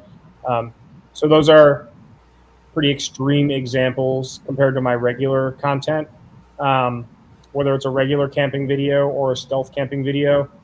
If it's one night, generally an hour and a half to 2.5 hours worth of footage. I'd say about an hour, and always like I have a memory card that fills up at 2 hours worth of footage. I think it's like, I forget how many it is, but I usually fill up that whole memory card like instinctively now. It's just like programmed in my mind, like how much time I have left on it. Then I have another 689 gig. That's like 8 hours worth of footage, and I rarely ever have to overlap it to that. But that whole memory card was filled for the stealth camping documentary, though. There was like 9% left on it. But generally, it's like about 2 hours worth of footage. And so you figure for 2 hours worth of footage, you're watching all 2 hours worth of footage as you edit it the whole way through because you're watching everything. So that's 2 hours right there, give or take. And then not to mention chopping up those clips and splicing stuff together and all the other crap. So, I mean, I can't off the top of my head, I'd say 2 hours worth of footage probably takes twice that long to edit. So, an hour and a half, 2 hours is going to take me 4 to 5 hours. I'd say probably it's a good, off the top of my head, rule of thumb. Some videos are much easier than others. Like, when I'm sitting there talking about the 10 ways to not be scared to camp, I'm just talking, sitting at the picnic table for 7.5 hours, and I just edit that the whole way through versus something like a stealth camp where all of us are moving our cameras around and getting different angles and filming the steak cooking. Then Tony's filming himself salt the steak, and Tony's filming himself cut the steak. Then it's like you're moving the camera around. It's different clips, different scenes, different lights.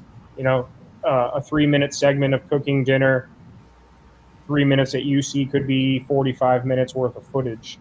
You know what I'm trying to say? So there's a lot that goes into it. I think getting like carpal tunnel and like my hands have been very sore the past couple of months. I think from just like editing so much. It's I don't know. I think that's another good thing people don't realize about all the work that goes into this. You've asked us about scouting and the gear we pack and bring and the mishaps and the editing. It's like we're not, even though I'm a jackass, I'm out there being a jackass behind the camera, but like there's a lot on the serious side to make all that happen that goes into it. Tony has, I'm not speaking for him, but I've been camping with Tony, and Tony doesn't have the easiest time getting around and, doing things that might be easier for some of us.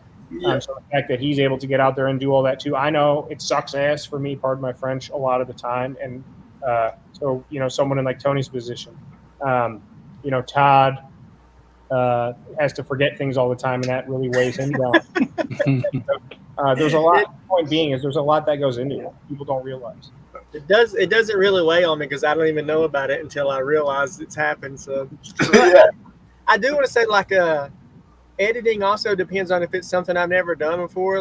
Because I've been learning as I go. And last week in the cemetery video, I had this one shot where I thought it was really cool. It came through the swing set, and I think I flew my drone through the swings, like the 2 chains. And I wanted that to look cool, like a scary movie. So I ended up doing a widescreen shot, so it like a movie. And I messed with the colors and slow motion music, and that was like a 5-second clip. And I swear to you, it took me an hour to get that done, because I'm just not used to doing stuff like that. So it depends on if it's just a straight video, like where I'm just cutting stuff out. It's a lot faster. But if I'm adding using stuff that things I haven't had much experience with, it takes me forever. Music sorry, go ahead, Tony.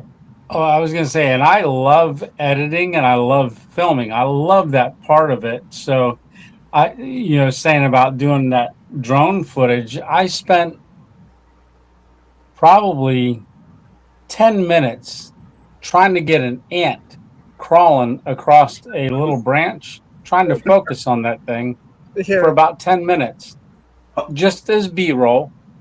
I didn't even use it because he was blurry, but getting down and, positioning the camera, so you see your foot come out of the hammock or something like that. Some of that stuff's, I would say I used to film, I'd put it all in and it'd be over 2 hours, and I'd try to whittle it down to like 50 minutes or under an hour. And now I'm even with B-roll, I'm probably about 140 on average, 140 clips. And if I put it all in, it's like an hour and 10 minutes, hour and 5 minutes, and I still can't get it below 46 minutes on a video, but it's a lot less editing. and its overlays, things like that, because I love getting a lot of different angles. We each Just have our so- own style, though. We all have our own like set kind of lengths. We each kind of edit it our own way. We all shoot our own way. So I think that's worth pointing out. We all do it like we're all doing the same thing, but very differently. Sorry, Todd. Go ahead. Yeah.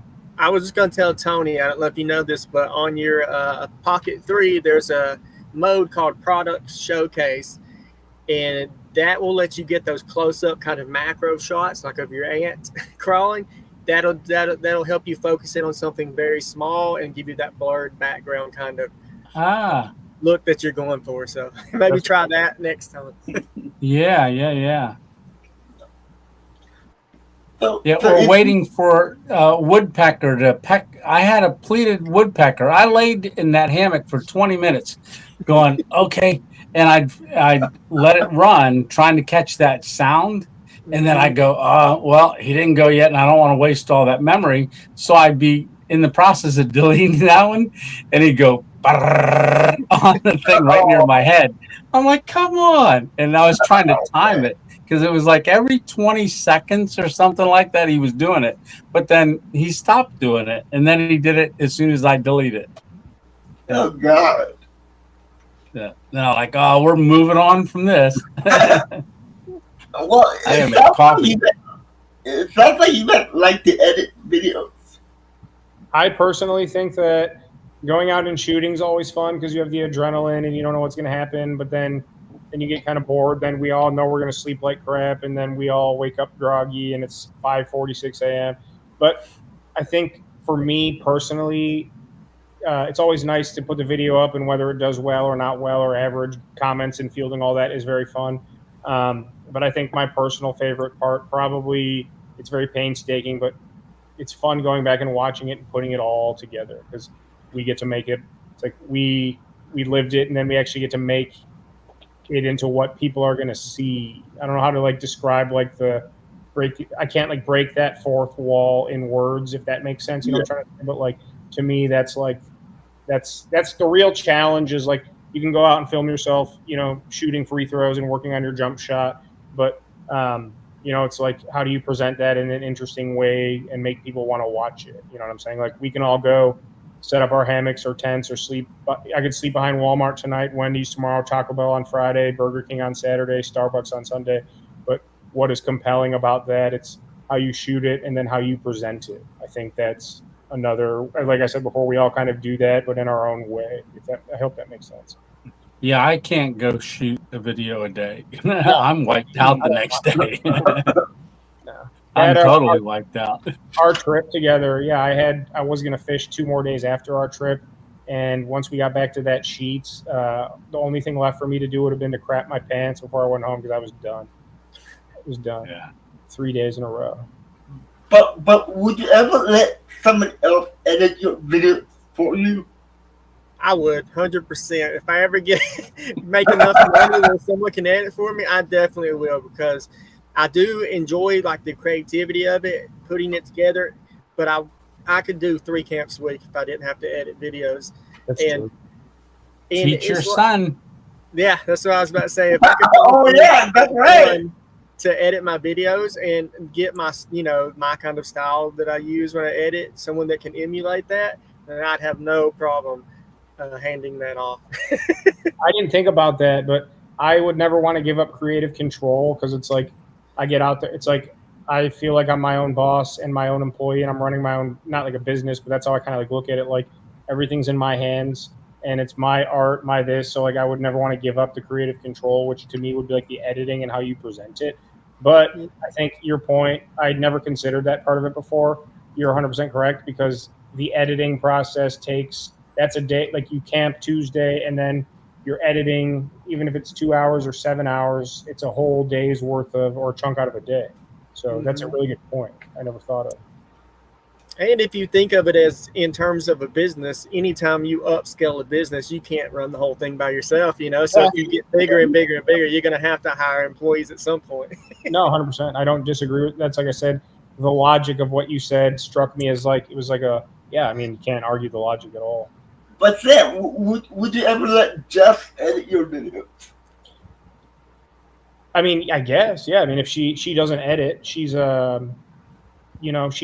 she's more of like a secondary creative mind. But obviously, you guys all know me pretty well personally, at least like on a good camaraderie note. We've all hung out and talked at length about a lot of things, but it takes a certain kind of firebrand to want to be with someone like me. You got to be constantly moist and all that.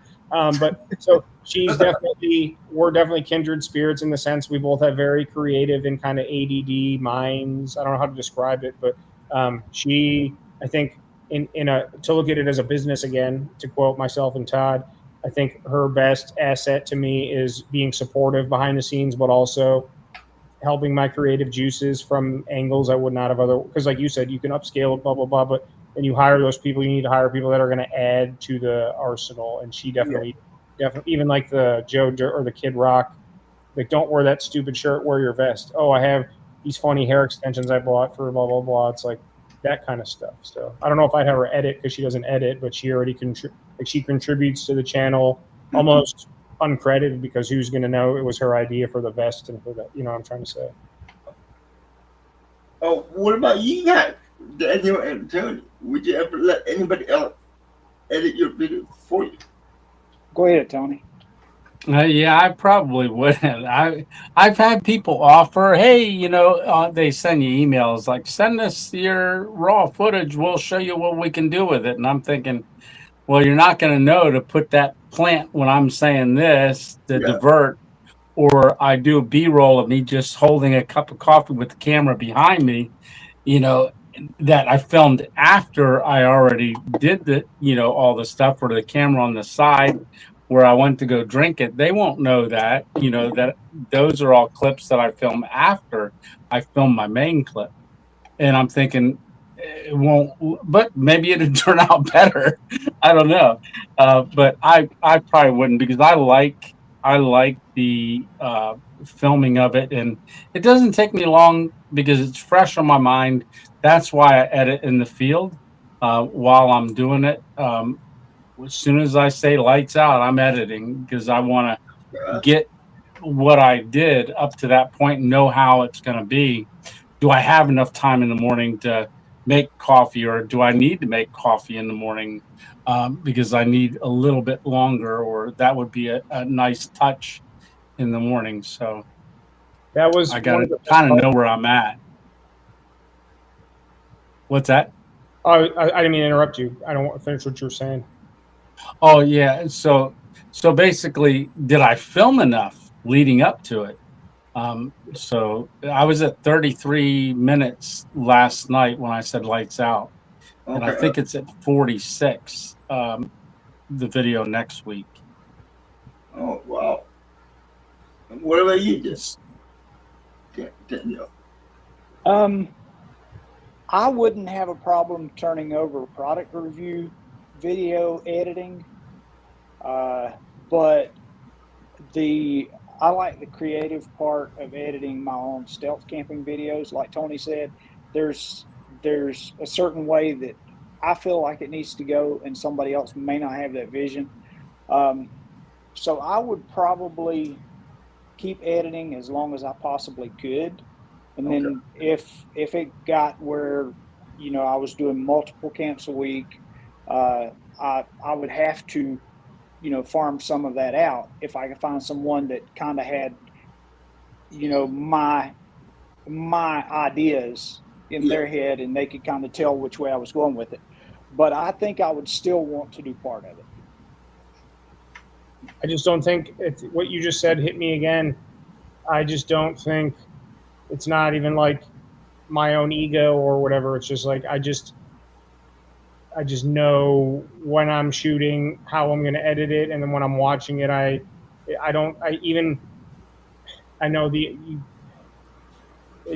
can't. I'm trying to fathom and wrap my head around if I could ever outsource it, even if I became like Mr. Beast level. And I'm just like, I don't think I could do it.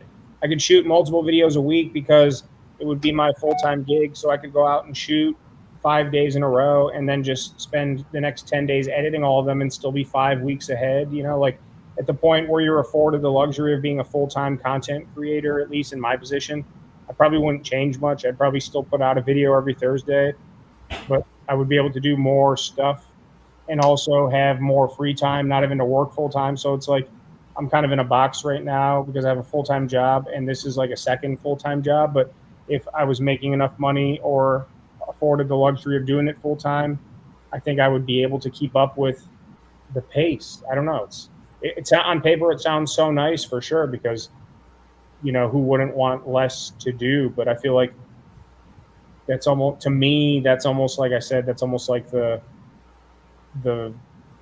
art itself is like, you can go out and film yourself doing anything, but it's how you edit it and present it that's actually like the product. And like I said, thinking of like a business again, like your product is what you actually edit and upload versus like what you shoot or what, I don't know if that makes sense.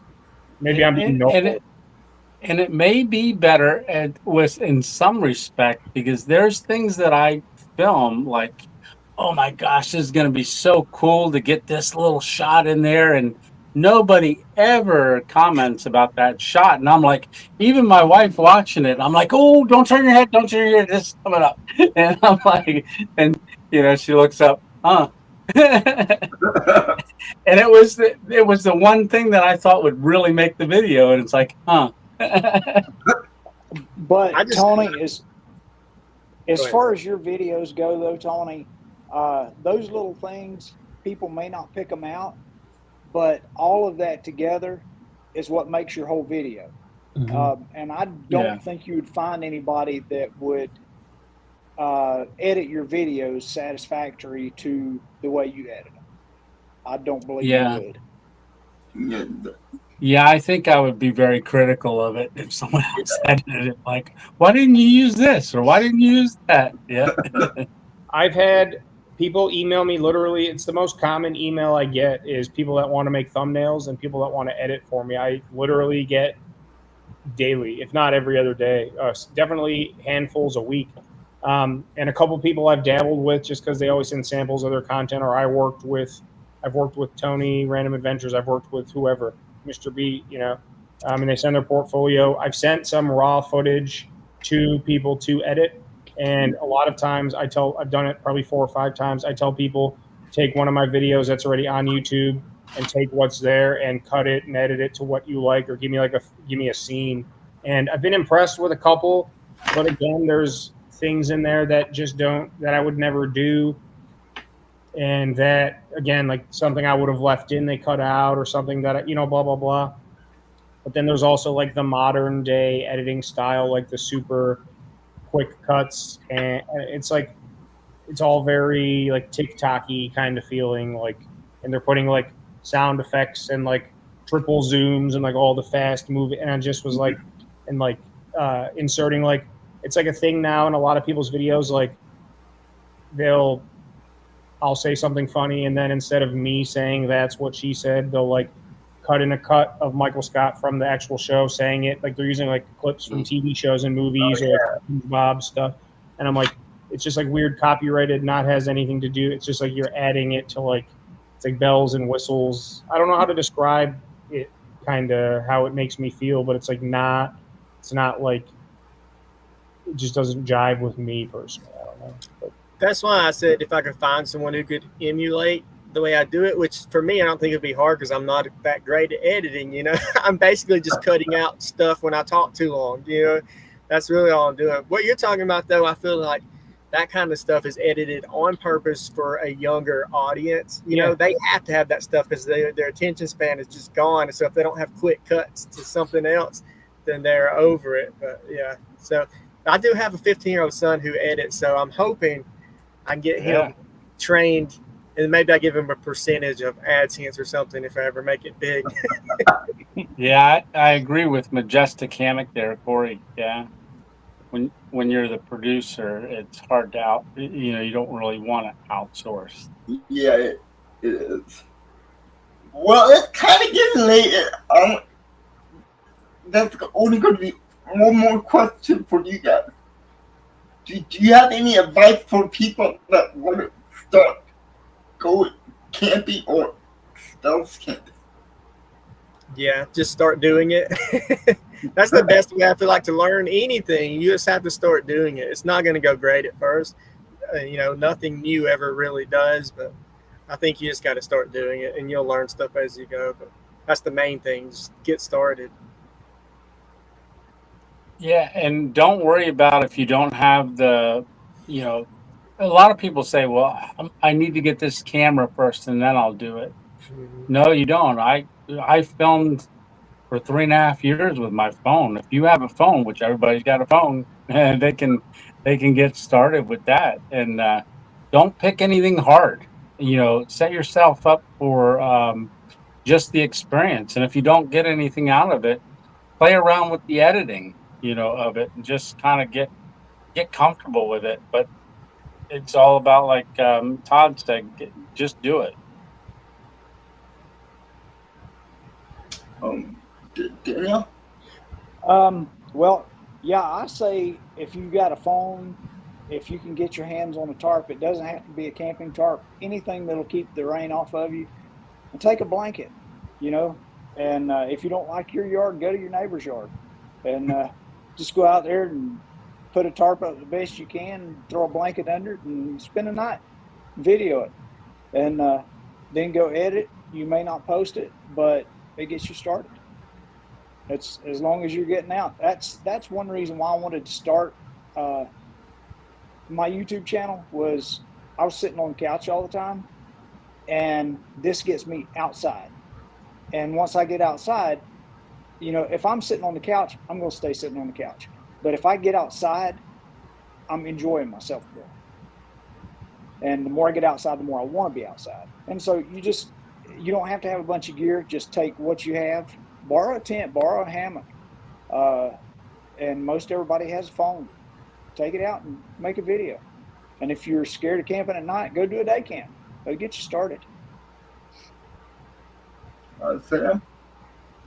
I agree with what everyone pretty much said. The reason why I started the channel specifically when it was Puff Puff Bass is because I was already out fishing and camping and doing all that stuff anyway. And I also have made videos for my whole life. So I'm like watching all these other people do things that I'm doing, and I make videos on the side. So like, why not combine them into both? So if you're already out there camping and fishing or doing all that kind of stuff and you want to become a creator with it, you got to start somewhere. Again, start with your phone. Same thing with, again, the gear. If you don't need to go out and buy a $700 negative 30-degree sleeping bag and it's $2,000 tent. Go to Walmart with $100 budget and buy a $20 sleeping bag and buy the Ozark Trail. Ozark Trail, it's the Walmart brand, but there's a lot of stuff from there that I have had for, go out there and buy that stuff.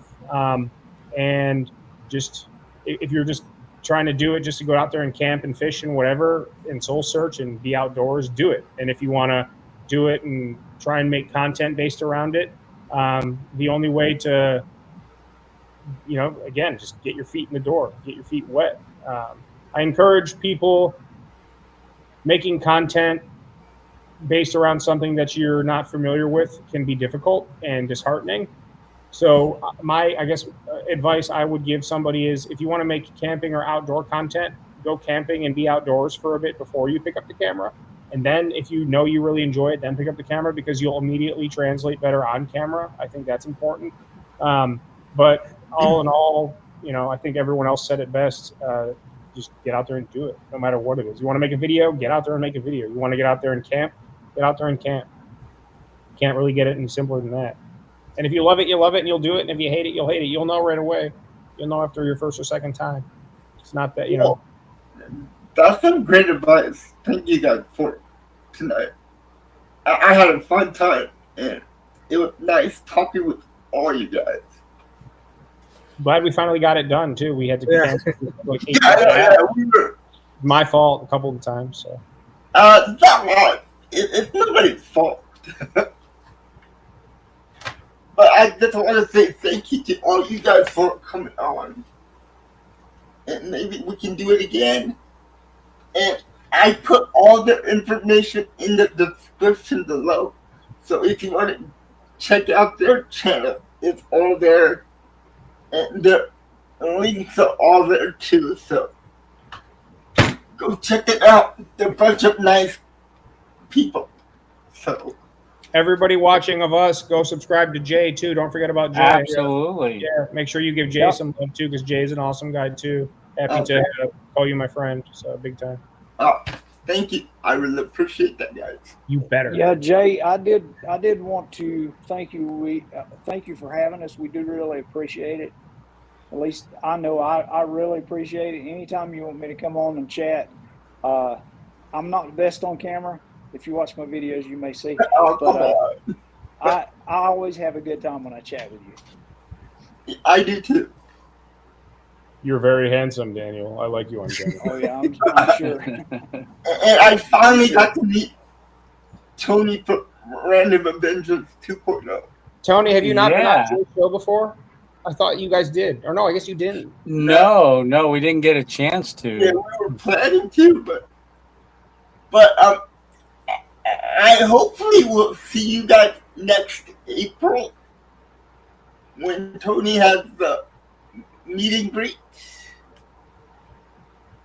Yeah, it's Memorial Day weekend, Saturday. I think it's the 23rd. So it'll be the second annual creator meetup. Yeah, I have that circled in my calendar. Awesome. But once again, thank you so much for joining me tonight. It's been fun. And yeah, guys, go check it out. Bunch of nice guys. Thanks, Jay. No Thanks, problem. brother. Good to see you. Yeah, thank you, Jay. Thank you.